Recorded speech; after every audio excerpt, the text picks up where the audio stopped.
Hello दोस्तों, मैं अरविंद मौर्य स्वागत करता हूं अपने यूट्यूब चैनल रसायन क्लासेस में। आज के वीडियो हम डिस्कस करेंगे थर्मोडायनामिक सिस्टम के प्रॉपर्टीज के बारे में। ठीक है, तो स्टार्ट करते हैं। देखिएगा, प्रॉपर्टीज ऑफ सिस्टम। ठीक है, ये जो हम प्रॉपर्टीज डिस्कस कर रहे हैं सिस्टम की, ये फिजिकल प्रॉपर्टीज के बारे में डिस्कस करेंगे। ठीक है, तो जो सिस्टम की प्रॉपर्टीज होती है ये टू टाइप्स की होती है। कितने टाइप्स की होती है? टू टाइप्स की। पहला होता है इंटेंसिव प्रॉपर्टीज। पहला जो होता है वो होता है intensive properties, intensive properties. And जो सेकेंड होता है वो होता है एक्सटेंसिव प्रॉपर्टीज। सेकेंड जो होता है वो होता है एक्सटेंसिव प्रॉपर्टीज।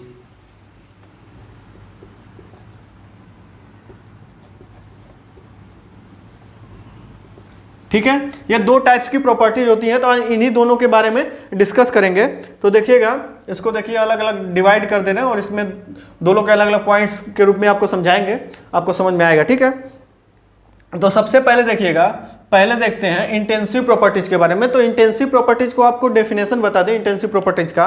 तो इसका डेफिनेशन देखिएगा, किसी सिस्टम की वो प्रॉपर्टीज जो मास एंड साइज पे डिपेंड नहीं करता है तो उसे हम इंटेंसिव प्रॉपर्टीज कहते हैं। किसे कहते हैं? जो सिस्टम की मास एंड साइज पे डिपेंड नहीं करता है, does not depend on mass and size of system, तो उसको हम बोलेंगे इंटेंसिव प्रॉपर्टीज। ठीक है, तो देखिएगा, लिख देते हैं does not depends on mass and size. ठीक है, जिस सिस्टम की प्रॉपर्टीज मास एंड साइज पे डिपेंड नहीं करती है उसको हम इंटेंसिव प्रॉपर्टीज कहते हैं। ठीक है, एक्सटेंसिव प्रॉपर्टीज में देखिए क्या होता है कि जिस सिस्टम की प्रॉपर्टीज मास एंड साइज पे डिपेंड करती है, मास एंड साइज पे डिपेंड करती है, तो उसको हम एक्सटेंसिव प्रॉपर्टीज बोलते हैं। ठीक है, इसमें क्या लिखेंगे? Depends on mass and size. ठीक है, जो मास और साइज पे डिपेंड करती है उसको एक्सटेंसिव, और जो डिपेंड नहीं करती है उसको इंटेंसिव प्रॉपर्टीज। ठीक है, ये इतना क्लियर है। अब इसका एग्जांपल आपको दे देते हैं। एग्जांपल में देखिएगा, इंटेंसिव प्रॉपर्टीज का जो एग्जांपल होगा, जैसे टेम्परेचर, उसके बाद क्या? प्रेशर, और क्या होता है इसमें? और डेंसिटी, रो से डिनोट करते हैं डेंसिटी, थर्मल कंडक्टिविटी के। ठीक है, ये सब जो होती हैं ये क्या होती हैं? इंटेंसिव प्रॉपर्टीज होती हैं, जो कि मास पे डिपेंड नहीं करती हैं। इसको अभी हम आपको समझाएंगे एग्जांपल से कि ये कैसे मास पे डिपेंड नहीं करती हैं, तो आपको क्लियर हो जाएगा कि ये सब जो प्रॉपर्टीज होती हैं सिस्टम की वो मास पे डिपेंड नहीं करती है, इसलिए इसको हम इंटेंसिव प्रॉपर्टीज कहते हैं। अभी आपको बस हम लिख रहे हैं जिससे आपका क्लियर रहे डेफिनेशन कैसे लिखना, उसमें एग्जाम्पल क्या देंगे। ठीक है, ऐसे एक्सटेंसिव प्रॉपर्टीज का एग्जाम्पल देखेंगे।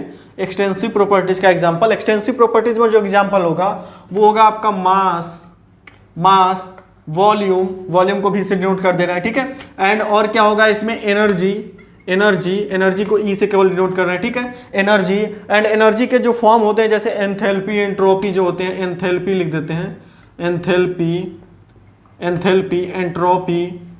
एंट्रोपी, ये सब क्या होते हैं? एक्सटेंसिव प्रॉपर्टीज होते हैं, ईटीसी कर दे रहे हैं। ठीक है, ये सब क्या होते हैं? एक्सटेंसिव प्रॉपर्टीज होते हैं जो कि मास और साइज पे डिपेंड करते हैं। ठीक है, अब आइए इन दोनों को हम एक एग्जांपल से समझाते हैं तो आपको समझ में आएगा।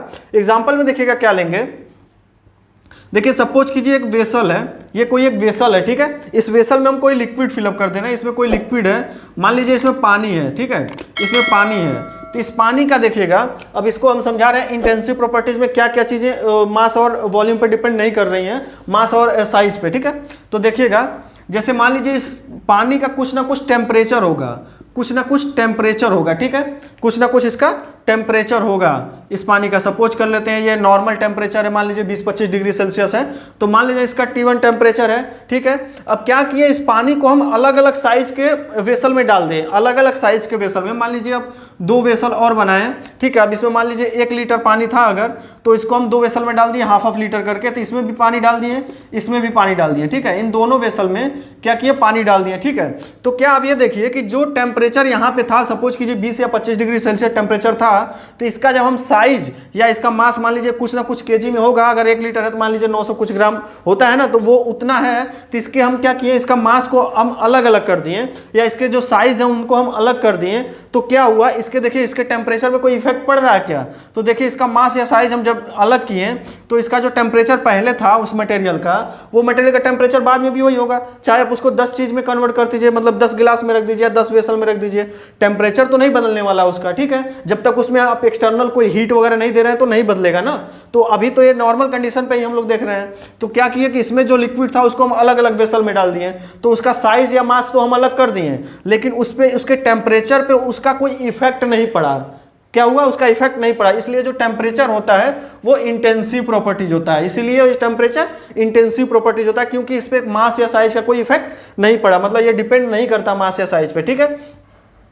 अब बात करते हैं इसमें प्रेशर की बात। तो मान लीजिए इस पे कोई पहले प्रेशर, मान लीजिए एटमॉस्फेरिक प्रेशर कुछ लग रहा था, कुछ मतलब 1 एटमॉस्फेरिक प्रेशर इस पे लग रहा था, लेकिन बाद में जब इसके अलग अलग साइज में इसको रख दिए तो क्या इसका एटमॉस्फेरिक प्रेशर इस पे अलग अलग लगने लगेगा?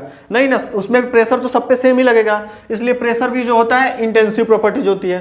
अब बात करते हैं डेंसिटी के बारे में। डेंसिटी के बारे में मान लीजिए पहले जो वाटर की थी, इसमें कोई वाटर था, मतलब कोई भी मटेरियल ले लीजिए आप, XYZ कुछ भी, तो उसकी जो डेंसिटी पहले थी, अब उसको आप 10 वेसल में डाल दीजिए। मान लीजिए कोई ये एक वेसल था, इस वेसल में पानी है, अब इसको क्या किया, बहुत सारे ग्लास हैं, ग्लास में उस पानी को डाल दिए। तो क्या उस ग्लास में इस पानी को डालने से, मतलब इसका वॉल्यूम चेंज करने से, इसका साइज चेंज करने से, इसका मास चेंज करने से क्या इसका डेंसिटी इफेक्टेड हो रहा है? इसके डेंसिटी पे कुछ प्रभाव पड़ रहा नहीं पड़ रहा है ना। मतलब जो डेंसिटी है उसके मास या साइज पे डिपेंड नहीं करती। वो तो जो लिक्विड, मतलब थोड़ा सा लिक्विड होगा, जो डेंसिटी होगा वही ज्यादा लिक्विड होगा, वही डेंसिटी होगा। तो मतलब डेंसिटी क्या है कि मास और साइज पे डिपेंड नहीं करती है, ठीक है।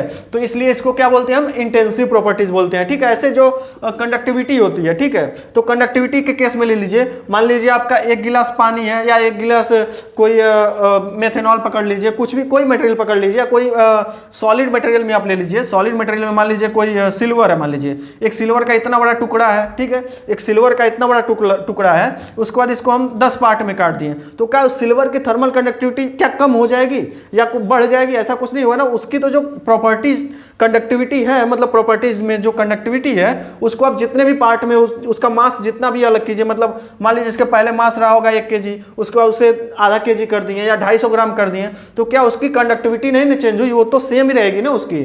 तो वो क्या है कि मास और साइज पर डिपेंड नहीं कर रही है, तो इसलिए इसको हम इंटेंसिव प्रॉपर्टीज कहते हैं, ठीक है। इसलिए इसको हम इंटेंसिव प्रॉपर्टीज कहते हैं। अब बात करते हैं एक्सटेंसिव प्रॉपर्टीज में। तो एक्सटेंसिव प्रॉपर्टीज में सबसे पहले मास लिखे हैं, तो मास तो इसमें पहले ही लिखे, मास पे डिपेंड करेगा, तो मास तो है ही, कि जो मास रहेगा वो तो एक्सटेंसिव प्रॉपर्टीज है ही, इसमें कुछ बताने की जरूरत ही नहीं है।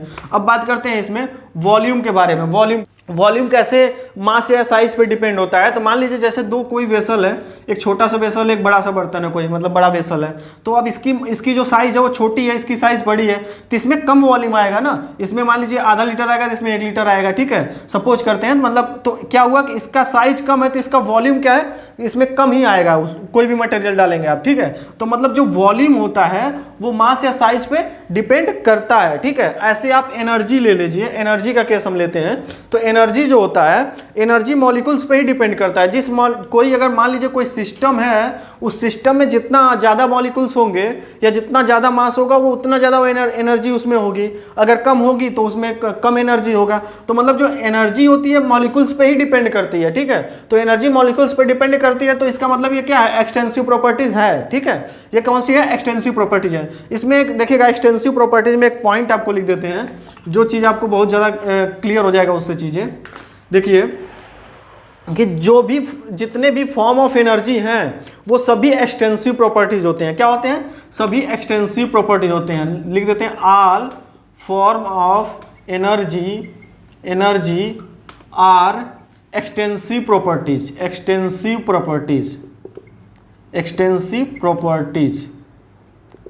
ठीक है, मतलब जितने भी एनर्जी के फॉर्म होंगे जैसे एंट्रोपी, एंथैल्पी, जो भी चाहे एनर्जी हो गई, तो ये सब क्या होंगे, सभी मॉलिक्यूल्स पे डिपेंड करेंगे।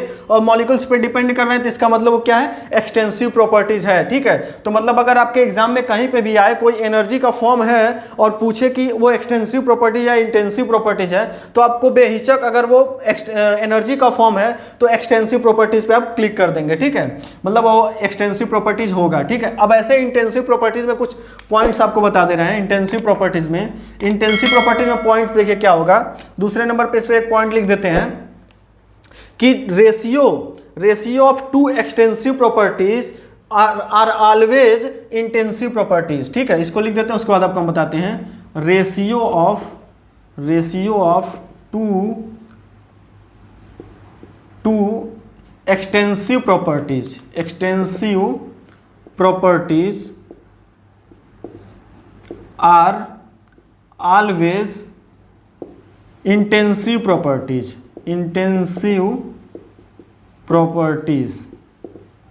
मतलब क्या है कि दो एक्सटेंसिव प्रॉपर्टीज का जो रेशियो होगा वो हमेशा इंटेंसिव प्रॉपर्टीज होगा। क्या होगा, दो एक्सटेंसिव प्रॉपर्टीज का रेशियो हमेशा इंटेंसिव प्रॉपर्टीज होगा। तो ये चीज आप क्लियर याद रखिएगा। मतलब कहीं भी अगर कोई मटेरियल की प्रॉपर्टीज है और उसका अगर आप रेशियो निकालें, अगर वो एक्सटेंसिव और एक्सटेंसिव प्रॉपर्टीज का रेशियो है तो उसको आप इंटेंसिव प्रॉपर्टीज बता सकते हैं। कैसे होगा इसका एक एग्जांपल से समझिए। जैसे मान लीजिए डेंसिटी जो होता है, डेंसिटी को आप रो से डिनोट करते हैं। डेंसिटी जो होता है m अपन v। ठीक है, तो ये मास क्या है, एक्सटेंसिव प्रॉपर्टीज है। एंड जो वॉल्यूम है, वॉल्यूम भी क्या है, एक्सटेंसिव प्रॉपर्टीज है। और हम आपको क्या लिखवाए हैं, रेशियो ऑफ टू एक्सटेंसिव। मतलब ये देखिए दो एक्सटेंसिव प्रॉपर्टीज का अगर रेशियो है तो हमेशा क्या होगा, वो इंटेंसिव प्रॉपर्टीज होगा। क्या होगा, इंटेंसिव प्रॉपर्टीज होगा। ठीक है, तो ये चीज आप याद रखिएगा। एंड इसमें थर्ड पॉइंट आपको लिख दे रहे हैं। थर्ड पॉइंट इसमें क्या लिख दे रहे हैं कि जितने भी स्पेसिफिक प्रॉपर्टीज होती हैं वो सभी क्या होती है, इंटेंसिव प्रॉपर्टीज होती हैं। देखिएगा, all specific properties are intensive properties. ठीक है, मतलब जितने भी स्पेसिफिक प्रॉपर्टीज होंगे वो सभी इंटेंसिव प्रॉपर्टीज होती हैं। स्पेसिफिक प्रॉपर्टीज का मतलब समझिएगा क्या है कि जैसे मान लीजिए लिखा रहता है specific heat, specific gravity, specific volume. तो मतलब जितने भी किसी भी मटेरियल सिस्टम की जो प्रॉपर्टीज होती है, किसी मटेरियल की जो प्रॉपर्टीज होती है, फिजिकल प्रॉपर्टीज, उसके अगर स्पेसिफिक लग गया है तो वो आप बेहिचक उसको इंटेंसिव प्रॉपर्टीज लिख दीजिए। ठीक है, उसको क्या लिख देंगे आप, बेहिचक इंटेंसिव प्रॉपर्टीज लिख देंगे अगर उसके आगे स्पेसिफिक वर्ड लगा हुआ है तो। ठीक है, तो आपको क्लियर हो गया होगा कि इंटेंसिव प्रॉपर्टीज क्या है और एक्सटेंसिव प्रॉपर्टीज क्या है। ठीक है, तो मिलते हैं नेक्स्ट वीडियो में।